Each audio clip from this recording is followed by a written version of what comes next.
Iya, betul. Jadi Paceka Buddha ini sebenarnya salah satu dari Buddha seperti yang sudah saya sebarkan tadi. Bahwasanya Paceka Buddha ini muncul ketika sama Sang Buddha tidak ada. Jadi begitu sama Sang Buddha masih ada, tentu tidak akan ada Paceka Buddha. Nah, di masa ketika sama Sang Buddha itu tidak ada, di sana ada kemunculan Paceka Buddha. Dan munculnya Paceka Buddha ini berbeda dengan sama Sang Buddha.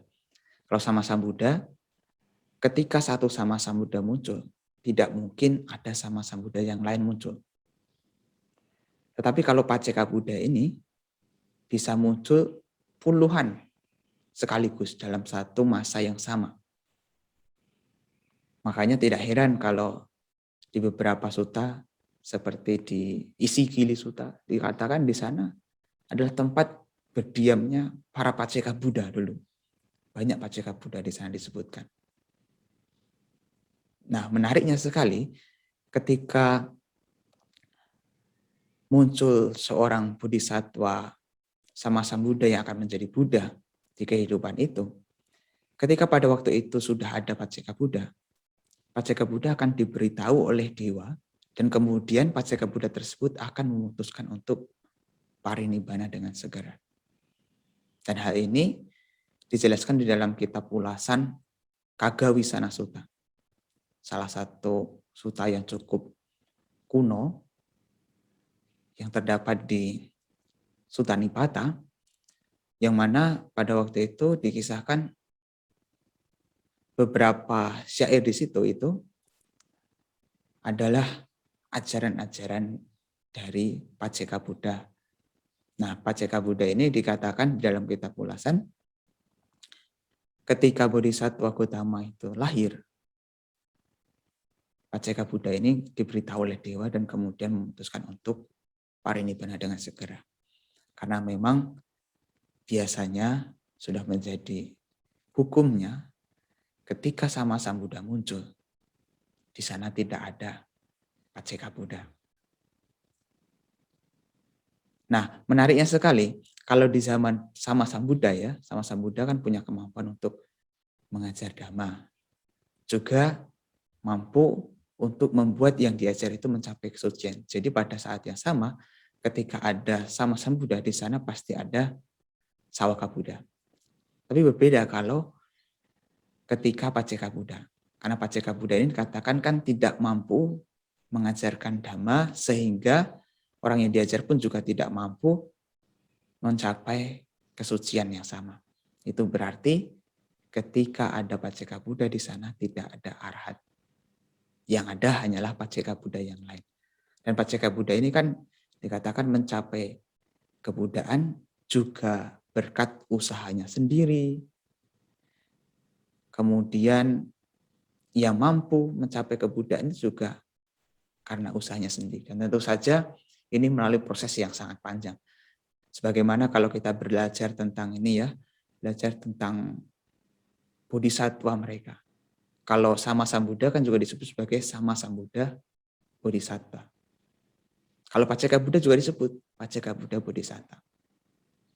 Nah, dikatakan Paceka Bodhisattva ini harus menyempurnakan parami selama 2 asangkaya dan 100.000 kapa.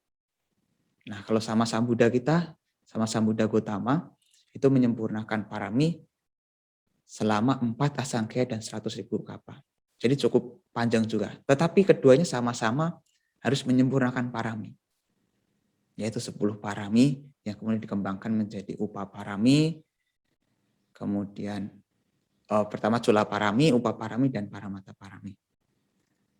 Hanya saja kelengkapannya seperti apa, saya sendiri belum mengetahui ya.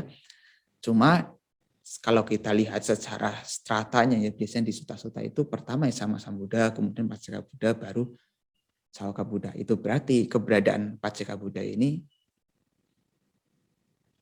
nomor 2 setelah sama Sang Buddha. Tetapi pencapaian yang dicapai oleh sama Sang Buddha maupun Paceka Buddha sama. Dan kenapa Paceka Buddha tidak mampu mengajarkan dhamma? Sebenarnya Paceka Buddha itu mencapai kebudayaan dengan usahanya sendiri dan juga telah mengumpulkan parami sebegitu panjang. Tetapi Paceka Buddha ini dikatakan tidak mampu mengajarkan Dhamma. Nah, kenapa? Nah, di dalam kitab-kitab ulasan yang dapat kita jumpai, kenapa seorang Paceka Buddha ini tidak mampu mengajarkan Dhamma kepada orang lain yang mengantar atau membimbing pada pencapaian pencerahan, karena dikatakan Paceka Buddha ini menembus hanya cita rasa dari makna pencerahan. Ada rasa mewa patiwijanti, bukan cita rasa Dhamma, Dhamma rasa. Oleh karena itu, Paceka Buddha ini hanya mampu memahami, tetapi tidak mampu mengutarakan ajaran-ajaran Lokutara Dhamma dengan konsep-konsep. Itu berarti karena tidak mampu mengutarakan, mengekspresikan Lokutara Dhamma itu dengan konsep-konsep yang bisa dipahami oleh orang lain, maka orang lain juga tidak mampu memahaminya. Dan juga ada kesulitan bagi Paceka Buddha untuk mengajarkannya. Makanya meskipun Paceka Buddha ini ada kemungkinan mempunyai banyak siswa, punya banyak pengikut, tetapi apa yang diajarkan oleh Paceka Buddha ini sekadar ajaran-ajaran yang biasa, abhisamacara, sila, sika, dan lain sebagainya. Artinya yang berkenaan dengan kehidupan kepertapaan, bagaimana moralitasnya, tata caranya, bukan ajaran-ajaran tinggi yang mengarah pada pencapaian pembebasan. Makanya ketika ada Paceka Buddha di sana tidak ada arahat, ya karena tidak ada yang mampu memahami. Dan Paceka Buddha sendiri tidak bisa mengekspresikan atau mengajarkan Dhamma, terutama dari Lokutara Dhamma, karena memang tidak menguasai bagaimana cara mengajarkannya, tidak punya konsep-konsepnya. Makanya hal ini diumpamakan di dalam kitab ulasan juga seperti hanya mimpi yang dilihat oleh orang yang bisu. Mugena ditesupinoya, yang dalam arti di sini adalah seindah apapun mimpi yang dilihat oleh orang yang bisu, orang tersebut tidak mampu menceritakan kepada orang lain.